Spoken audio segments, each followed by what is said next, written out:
As of last week, I've completed 6 months of strength training. Let's look at the results. Quick reminder of my goals so that we know what to compare to. And for me, I want to be a strong bitch and I want my freedom back. And for me specifically, that means I want to be strong enough to take care of myself and my family and my friends, my community. And I want to be free to travel, free to go wherever I want, which currently I'm not comfortable booking a flight because I won't fit in the chairs. So in part, I do want to lose weight because I want to have my freedom back, but that's not the main goal. Main goal is to get stronger, and that's what's getting me excited. Let's look at the results in terms of strength. Now, just this last month, I've been able to do something I've looked forward to a long time. There is a supported pull-up machine at my gym. Mind you, not pull-ups like I can just hang from somewhere and pull myself up. No, I'm not that strong yet. Supported pull-ups is where you put your knees on a sort of bench and then it pushes you up. And I could not do one supported pull-up because the supported pull-ups only supported up to 247 pounds or 112 kilos.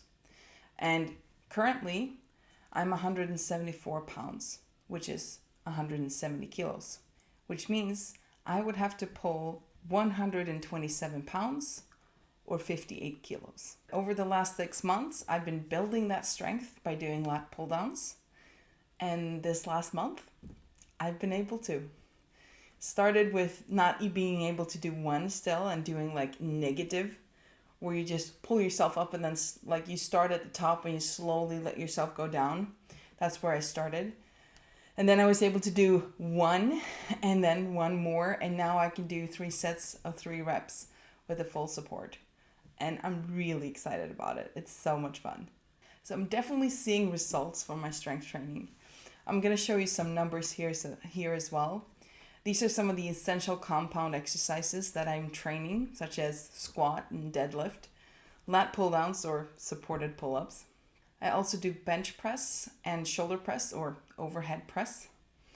And I've done some row as well. It's not my favorite and I haven't done it for the last month or so. But here are the numbers and you'll be happy to see that I have been getting stronger and it feels really good. Some of these numbers are really insane. If you look at the deadlift, I've just gotten a lot stronger and now I'm doing deadlifts with an actual bar and plates on it. When I started, I was doing with a kettlebell. That's why the weight is so low to begin with. But that's where I started. And it's also one of my favorite exercises, which go figure is probably why I've gained that much more strength doing the exercise. For the first 5 months, I did not do any cardio pretty much at all and no flexibility or mobility training. And so my cardio or flexibility has not improved because if you don't train it, you're not going to get better at it, right? And after doing the 5-month review of how far I've come, realized I want to do some cardio. And so I started taking walks, which felt really good because it was beautiful weather. Like mentally and physically, it feels really good to get outside in nature. But I think I overdid it. I walked for about an hour pretty much every day for a week. And there's a big hill in there as well where I walk up the hill. And the first time walking up that hill, it did not feel good. Like it felt, my heart was pumping a little bit too hard, you might say. By the end of the week, that hill did not feel as, like it didn't feel bad. It still felt, it's hard to do, but it didn't feel like it was bad for me. Like I've gotten over that first hump, right? However, I think it was too much because then the week after, I sort of crashed and I didn't want to do anything. Neither strength training, no cardio, no nothing. I ended up going to the gym anyway because I have that down. I'm committed, consistency, I'm doing it. But I was not walking at all. And I think my feet were like, it was a whole thing. So definitely overdid it on that. And I want to get back to cardio and walking because it makes me feel good. But maybe not start by doing so much. Do small steps when starting. And I did the same with strength training. I started training 3 times a week, full body workout. And then I did 4 times a week, but only for the last 2 months. And then I did a workout split where I did upper lower body. And that's kind of what I'm doing right now as well. It's working out for me. So adding more cardio, maybe doing a little bit at a time it's going to be the way to go, I'm sure. As for flexibility or mobility, I still not done any exercise like that. I mentioned last time that I have been feeling a little bit more stiff, but I think walking helped with that. So I was feeling stiff from doing the exercises, strength training, not a lot, just a little bit. But since I started walking, did that full week of walking, I don't feel stiff anymore. So I do think that is going to help me with some of the flexibility. It's still tough to put on my shoes, like tie my shoes or put on my socks, which is a problem for a lot of people my size. And until I'm starting to train flexibility, mobility, that is probably going to continue to be tough. As for weight loss, I started in January at 377 pounds, and I'm now currently at 370 pounds. 3 pounds weight loss. I know I've gotten stronger, as you've seen in the numbers, so I know I've gained muscle as well. It's really hard to evaluate how much muscle that will be, but I've lost more fat and then gained some muscle, right? Because I'm definitely stronger. So, but I do think that's still a few pounds. It's not going to be a lot. It's been a bit of a downer, of course, to not lose the weight, but I also haven't changed the way I eat. This last month specifically, I've probably eaten more junk food than I have for the first 4 months or so. And when I started, like the first few months, this whole journey, really, I've tried to be more kind to myself and just eat what I want and do what I want, and then just adding the training. And I believe now this probably been for the best, because I've never trained this consistently for this long before. Well, I did when I was younger, but since I started getting bigger, I've never done this.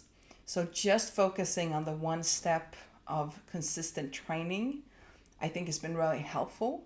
And I know my metabolism has sped up because even though I've been eating more junk, I'm not gaining weight. So it's, it's working. I'm sure I am losing weight again because of this, where I'm getting stronger. I'm gaining more weight in muscle. So but staying at the same weight, I have to be losing that same weight in fat at the same time. When it comes to the fit of my clothes, I've noticed it with one pair of shorts that they fit a little bit better, which is nice. But otherwise, I haven't noticed a big difference.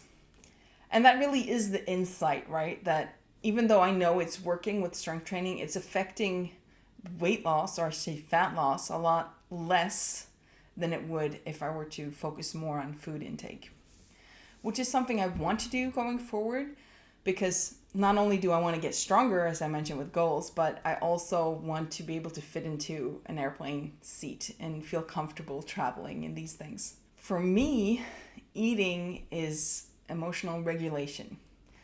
I feel bad and eat to feel better.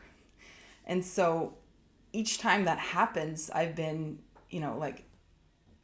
trying to make a constant conscious choice whether I want to eat or not. And I choose to feel better than to feel bad, which means eating more, of course. And so I don't think, setting up a plan of like, oh, I should eat this food and what to eat and when to eat and these things, it's not going to help me that much, because if I in the moment feel bad and I need to feel better, I need to have strategies to deal with that. Hopefully more strategies than just eating food. So yeah, I definitely want to start looking a little bit more at food going forward, but I need to figure out how to do that and still keep a positive feeling around it, because I'm done with guilt. I've been guilty about what I do, what I eat, how I train, how I live my life for years, and it's just not helping me. So I want to do this without feeling restricted, without that crushing that it sometimes happens mentally related to food, which is also in part why I didn't want to deal with it starting out this year. So I'm happy to share going forward how that works out as well. Mostly this channel is about strength training, so that's what I'm going to be focusing more on. I also want to mention that I think Taking one step at a time is very helpful mentally. I don't think I would have been able to do this had I not taken one step. For me, that was strength training first, and then start looking at other things such as food, cardio, flexibility training, balance, whatever that may be. The best result that I have gotten from this is being consistent with my training, because I'm not going to reach any of my goals if I quit. But I haven't. I keep going. I'm more committed. I'm more determined now to finish this, to change my lifestyle, to be the healthier me than I was ever before, which is great. Some other benefits that I've noticed is that I sleep better when I've been training, which of course gives me more energy. I also think that the training itself gives me more energy. I think it balances out blood sugar. There's probably lots of hormones going on, and just makes me more excited about life, more happy, which is huge, especially considering what I mentioned with emotional regulation and food. And also just a better life. So there are definite benefits of strength training, I'm telling you. Please let me know if you have any other questions around this. I'm happy to share my journey so that others hopefully can be inspired and start your own journey, or keep going on whichever journey you're on. Thank you for checking in with me. If I can do this, you can too. I'll see you at the gym.